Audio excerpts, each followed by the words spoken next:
Welcome, friends. James Corbett here, CorbettReport.com, coming to you on the 26th of March, 2018, with some breaking quote-unquote news updates.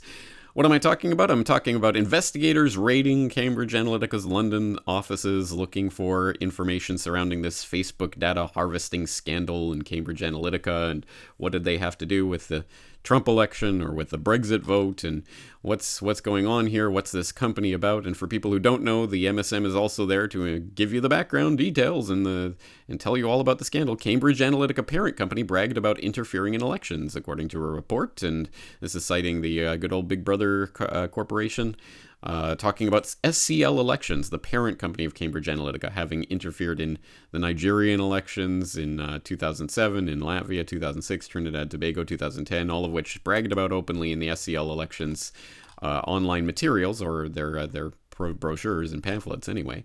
All of this apparently breaking news to some people, but not all people, and certainly I hope not the people in my audience, because you will have seen all of this information already dredged up almost a year ago in an episode I did at the time, episode 319 of the Corbett Report, for people paying attention, Psychographics 101, in which we talked about all of this. We talked about the scandals surrounding the Cambridge Analytica's involvement in various elections. I played the creepy clips of Alexander Nix bragging about scraping data off of Facebook surveys and constructing psychographic profiles of people.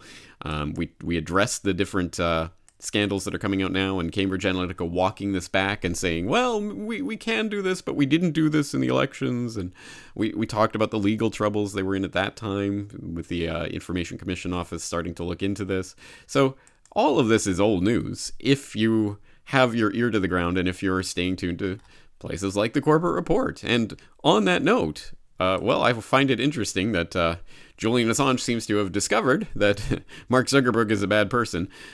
He says, I've deleted my Facebook. In fact, I never had one. Well, congratulations, Julian. Did you know that the Corbett Report is not on Facebook? Yeah, a little known fact there. Friends don't put their friends into a giant intelligence database controlled by a megalomaniac who calls his users, quote, dumb fucks, unquote, for trusting him.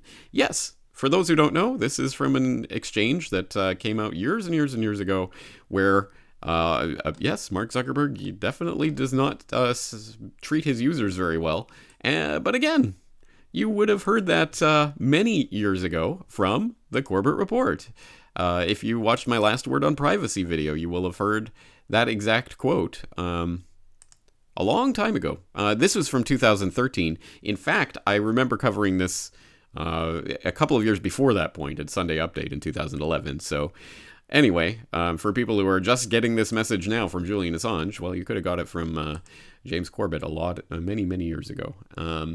Again, just like last week, we were talking about this breaking news story from Reuters, China to bar people with bad social credit from planes and trains, which of course relates to what I was warning about in 2015, talking about Sesame Credit, China's creepy new social engineering experiment, where I said they're going to start using your social credit score to ban you from government services. And now it's in the quote-unquote news. So a couple of things to note from here. One is that the quote-unquote news is never really news. These are always stories that have been developing for a long time and are just now coming to attention or being put in front of you for one purpose or another. So keep that in mind. And secondly, all of these things you would have known about if you were keeping track of the Corbett Report. I think I do have a pretty good track record by this point at being in this for a decade of seeing things that are coming down the line. And sometimes when I put out episodes like this, I get some bemused responses. James, what on earth are you talking about? Why are you talking about this? This is why, because these are the stories that are going to be the stories.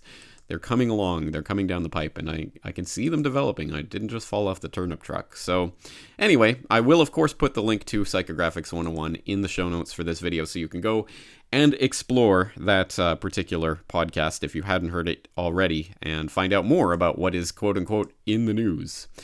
James Corbett, CorbettReport.com.